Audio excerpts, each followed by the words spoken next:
My name is Michael Zeilnhofer, and I'm a recent graduate of Northern Arizona University in the Department of Astronomy and Planetary Science. So today I'm going to be talking about latitudinal variations in crustal strength across Ceres as real by its impact craters. Now, with the Dawn mission, the Dawn spacecraft went into orbit around Ceres on March of 2015, with it retiring on November of 2018. And prior to this mission, it was thought that there would be a minimal number of impact craters preserved on the surface in the equatorial and mid-latitude regions due to Ceres having a relatively low density, which favored more water ice over silicate rock. However, the Dawn spacecraft revealed a heavily cratered surface. This heavily cratered surface shows bright spots, as you can see in Akator. Those are sodium carbonate deposits. You have this cryovolcano, Huna Mons, and other interesting anomalies like the lack of large impact basins and a northern hemisphere, which is heavily cratered with craters less than or equal to 60 kilometers in diameter. So there were several instruments on board the Dawn spacecraft, including the gamma ray and neutron detector, GRAND, which showed a higher hydrogen content north of about 60 degrees north latitude. There were topographic differences seen across the northern hemisphere near the Homani Planum, which is outlined in white here from Bukowski et al. 2016. There were several positive Bouguer anomalies located in the northern hemisphere opposed to the southern hemisphere, and this was indicating that there are internal differences across the body. The Dawn visible and infrared mapping spectrometer, which is also on board the spacecraft, showed that there were ice deposits in Oxo crater, which is located about 42 degrees north latitude. So all of these instruments and data sets are pointing to an interesting composition of the Cerean crust. And that's one of the leading and driving factors for this research project that I did for the past 4 years. So my project, as many of you who may have seen me at LPSC or presenting here at PCC, PCC might have seen some of the work that I've done regarding the crater database. So there is a Cerean crater database that cataloged craters greater than or equal to 1 kilometer in diameter across the surface of Ceres. Now, today's talk, I'm just going to discuss the 2 last bullet points to determining regional trends from crater interior morphologies and polygonal impact craters, as well as determining regional ages of the surface from crater counts using the lunar-derived and asteroid-derived models. There's been several parts of this project. There was a global investigation of central pit and central peak craters, comparing them to other solar system bodies such as Mercury, Mars, and Ganymede. And this prompted more of a latitudinal study to further understand these interior morphologies. Other interior morphologies were looked at, and I'm going to be discussing them in this presentation. Lobate flow features are the ones that I'm going to be discussing as well today. There were 3 initial types of lobate flow features identified by Bukowski et al. 2016 as type 1, type 2, and type 3 lobate flows, with type 1 and 3 extending outward from the crater and type 2 being deposits within the crater. So identifying these globally, then looking at the distribution latitudinally will help identify mass wasting processes that are occurring on Ceres and where there might be crustal strength variations across the body. And then lastly, polygonal craters. They're found on both rocky and icy bodies. They're structurally controlled. Their impacts into pre-existing weakened targets due to either fractures, structures, joints, lithographic boundaries, faults. Now, there have been several studies of polygonal craters done on Ceres, looking at number of sides and looking at their location. And I've presented on these as well in the past at PCC and a few posters at LPSC. And I'm just going to talk about their latitudinal variations as well, and what that tells us about the Cerean crust. So the data were obtained from the Dawn spacecraft framing camera with a resolution of about 400 meters per pixel. There were several mission phases, with the low altitude mapping orbit having a resolution of about 35 meters per pixel, and that was the global mosaic that was chosen for this project. It's found within JMARS, and I have a screenshot of the Lima global mosaic. And just to note that the South Polar region is permanently shadowed in dawn images, so some of the data points down at the South Polar region are skewed because of that. And there's very little information in the crater database for craters 85 degrees south to about 90 degrees south latitude. So there were several different types of interior morphologies that were investigated in the Syrian crater database. And like I said today, I'm just going to talk about the lobate flow features and then the central peaks and central pits. But I do want to identify some of the other interior morphology. So we have bright and dark albedo features in the top chart here, and you have the number of craters that display these interior morphologies. Floor deposits, which were reclassified as the lobate flows, which is in the bottom graphic. Central peaks, summit pits and floor pits, and then wall terraces. So as you can see, I highlighted both floor deposits and central peaks. Floor deposits was the most frequent class of interior morphology that was seen across Ceres, while central peaks was the second most frequent interior morphology. The reason why I highlighted both was because floor deposits again were reanalyzed as these different types of lobate flow features.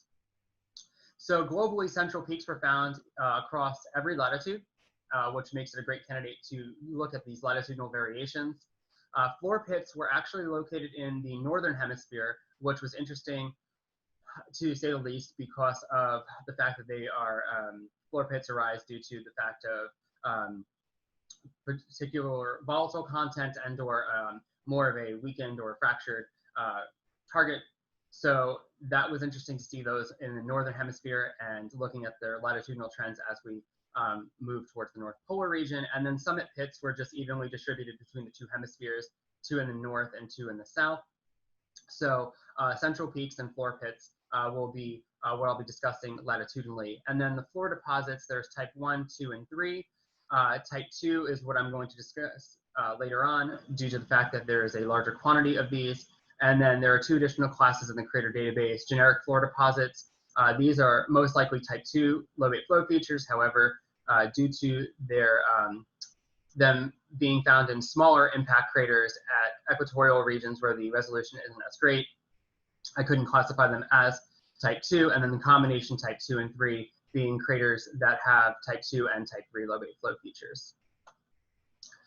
So latitudinally, the median peak to crater diameter ratio actually becomes larger in the northern hemisphere, with the larger values beginning about 40 degrees north latitude, as seen by the graphic in the right-hand corner. So as you can see, we have a generally smaller median peak to crater diameter ratio for the mid-latitude and equatorial regions. And then as we start to increase at the higher latitudes, roughly around 40 degrees north latitude to the polar region, we start to increase in the median peak to crater diameter ratio. This is indicating that this is more of a weaker target. Now, what's very interesting is I looked at both hemispheres, and the northern hemisphere the northern hemisphere actually has a larger median peak to crater diameter ratio, which is one of the reasons that prompted this latitudinal investigation. Now, I also looked at the depth diameter ratio for these particular impact craters, both in the northern and southern hemispheres, and noted that the depth diameter ratio is roughly the same for both hemispheres, indicating that the northern hemisphere is impacting into a weaker crust. And if this weaker crust does exist in the southern hemisphere, it must be at greater depth than being excavated by the central peaks. The median pitch to crater diameter ratio also becomes larger near the North Polar region. And the type 2 lobate flows, I investigated the drop height to runout length ratio. They are much larger in the southern hemisphere than in the northern hemisphere, indicating material can move easily from the crater in the northern hemisphere. This could be due to more of ice and salt being mixed with rock in the northern hemisphere. And there are these smaller D to D ratios in the northern hemisphere, indicating that this material is closer to the surface in the northern hemisphere than in the southern hemisphere, which is also influencing these latitudinal results. Now with polygonal impact craters, there were 4 different classifications, and today I'm just going to talk about 2. The polygonal craters not related to visible structures, or PIC and VS. These are just polygonal craters that are not related to any of the visible fracture systems that have been previously identified across Ceres, indicating that there are being influenced by something in the subsurface and then structures outside of the crater. So these are these structure systems that have been identified outside of the crater. There's a 10 crater radii maximum bound that was set up to identify these particular impact craters. So the results for these, the number of PICs per kilometer squared. So I normalized them to the area of each latitude. And as you can see with the graph on the left, we see that there is this increase in the number of PICs not related to visible structures as we increase in latitude, starting about 40 degrees north latitude, and then it jumps quite high towards the polar region. And then with the visible structures outside, we see that there's this increase near the 20 to 50 degree north latitude range. And this is where the Juanina canteen is located, which is a relatively large structure system across the surface, and there are a large number of obviously impact craters that are associated with this as well.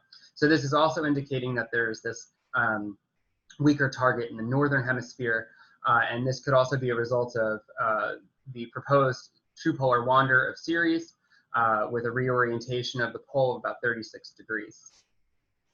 So I further regional analysis, I looked at the lunar-derived and asteroid-derived models for both the northern and southern hemispheres in each latitude. And as you can see in the graphic, we have the LDM in the north and ADM in the north. We have the latitude, and then the LDM in the south and ADM in the south. And as you can see, the northern hemisphere appears to be older than the southern hemisphere using the size-frequency distribution from the crater database. Now, this could be a result of the 2 larger impact basins, Uvera and Ulod, erasing craters in the southern hemisphere due to ejecta blanketing. They're about 170 and 260 kilometers in diameter, respectively. This also could be due to potential other resurfacing events and/or showing that the craters in the northern hemisphere have been influenced by potential global oceans that have been proposed, or upwelling of brine pockets or such. So from this study, the data suggests that there was this hemispheric difference in crustal strength across Ceres, that the central peaks and central pits, lobate flows, and polygonal impact craters are suggesting this weaker crustal strength in the northern hemisphere. These data are consistent with the Dawn spacecraft observations, showing that there are these differences between the 2 hemispheres. And the age data is also implying that the northern hemisphere is older than the southern hemisphere, but this, again, could be a result of the 2 larger impact basins, which may have resurfaced the southern hemisphere, erasing these crater data from a prior time. And the results indicate that Ceres has undergone some process or multiple processes which have weakened the crust in the north. It could be due to the larger number of impact craters in the northern hemisphere weakening the crust. Again, the potential proposed global ocean or frozen ocean, mudball evolution. There have been several different studies that have proposed what may have happened with the evolution of Ceres. So further work will be conducted looking more regionally specific areas to identify if particular 10 by 10 regions or 30 by 30 regions are showing similar results as these latitudinal variations. Thank you for your time. Wonderful. Thank you so much, Michael. Perfect timing. The questions, comments, suggestions for Michael? It looks like there's one at the moment from Paul Schenk. Have you found anything in the GRAND or VIR reports also signaling a northern difference? That's a great question. So I talked to Tom Freeman about the iron and the hydrogen content and how it seems to match up with some of the polygonal crater studies that I have presented prior with their locations, particularly in the northern hemisphere, and I haven't looked too much into the VIR, but that's something that I wanted to do as I move forward with more of this 10 by 10, 30 by 30 regional analyses.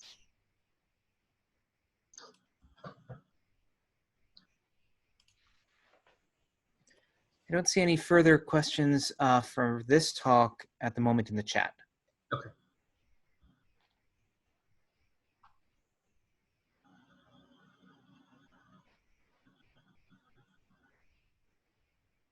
I have a question. So are you hoping to be able to use some of these features as well, and maybe I missed this, to actually try to numerically define the crustal strength or the differences that you see, or work with somebody to do that? Or? So that is something that I was looking into using the depth diameter relationship to see if there, and that's one of the reasons why I wanted to do more of a regional analysis. And I've started working on that to identify where there might be more weak layers, especially in the northern hemisphere, and how far down they might actually go, and what that might be telling us about areas where there might be upwelling or more mix of ice and salts within the crust. Cool. Thank you. It looks like 2 more questions have been posted. This one from Kelsey Singer. Are your landslide results published? That's a great question. So my dissertation is out now, and there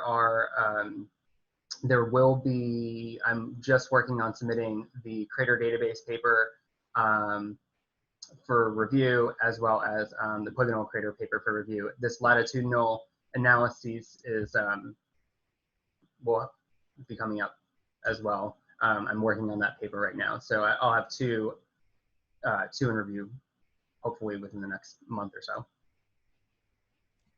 All right, this one from Margaret Landis.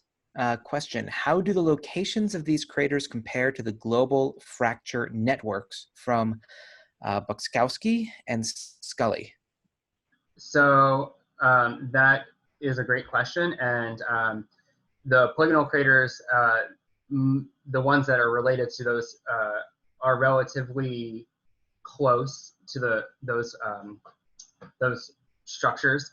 The ones that are not related to those particular structure systems are, I don't have the exact information offhand right now, but they're quite far from any of those structures. And I looked at, I was looking into the Ceres True Polar Wander and where there may have been some reorientation of some potential structures, and where those polygonal craters were located in relation to those particular systems.